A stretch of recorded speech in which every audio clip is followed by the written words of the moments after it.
name is Brittany Melvin. I am a PGY2 student in the Schwab Rehabilitation Program. I'm originally from Nashville, Tennessee, and I'm glad to be training at Sinai Chicago because I'm giving back to those communities who need our help most. A lot of times patients aren't compliant with medications because they don't have someone telling them the reasons why they need to take it. But when they have a doctor that looks like them, they can be much more compliant and be more in control of their medical care. I'm Dr. Bernetta Heron. I am a general and breast surgeon here at Sinai Chicago and also the director of surgical health equity and community health integration. I came to Sinai Chicago to treat this very unique patient population that's much in need. Hi everyone, my name is Keston Chan. I am currently a fourth-year OBGYN resident at Mount Sinai Hospital. I am officially from Trinidad and Tobago, and I attended medical school at St. George's University in Grenada, which is in the Caribbean. And I'm glad to be training at Sinai Chicago because I love the diversity that the city offers.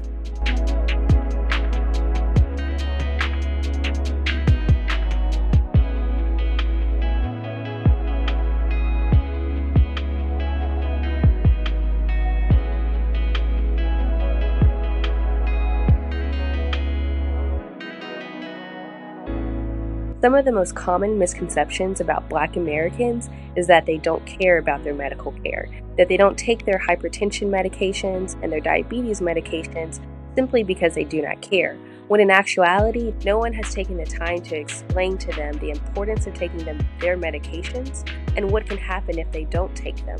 Although we want to make sure that we always treat people equally, we have to understand that culture, background, race, economic status, location, where they grew up, where they live, life circumstances really have a great deal to do with how they choose to obtain care and the care that they receive. Being a Black woman, when I approach Black patients, I can tell that they have a sense of ease and comfort because they know that what I'm telling them is truthful and honest. Black people in America have a history of not being appropriately treated by physicians and also actually being hurt, intentionally hurt by them. So to know that a Black woman is helping another Black patient, there's just a trust and camaraderie there that it's difficult to even describe. In terms of being a woman and a woman of color, it's been very important to developing a kinship with my patients and understanding and maybe a bit more of a comfort that they might have in sharing things with me on a different level because they can see in my eye, my approach, in what we discuss that I do have a different understanding and appreciation and concern and awareness of the situations in which they live and in their needs. It's fundamental to understand a patient's background when you intend on providing care for that patient. And why it's important is because, for me, developing rapport with a patient is very important. It's huge. That pretty much dictates how well you and the patient or how cohesive you are going to be as a team with regards to working towards that goal of getting the best outcome for your patient. And so when you understand a patient's cultural background, it gives you avenues through which you could connect to that patient. So once you develop connection, rapport, and trust, then you set the foundation for perfect or improved or better outcomes.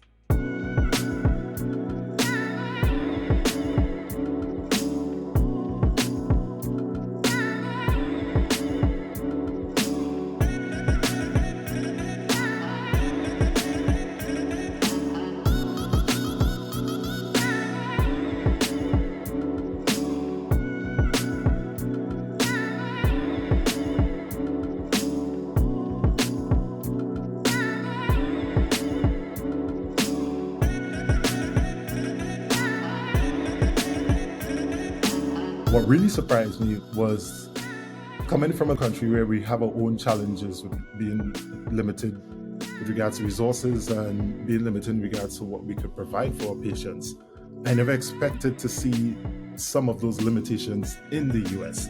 And most of those limitations, you would really find it in areas such as this, where you have predominantly minorities existing or living in that particular area.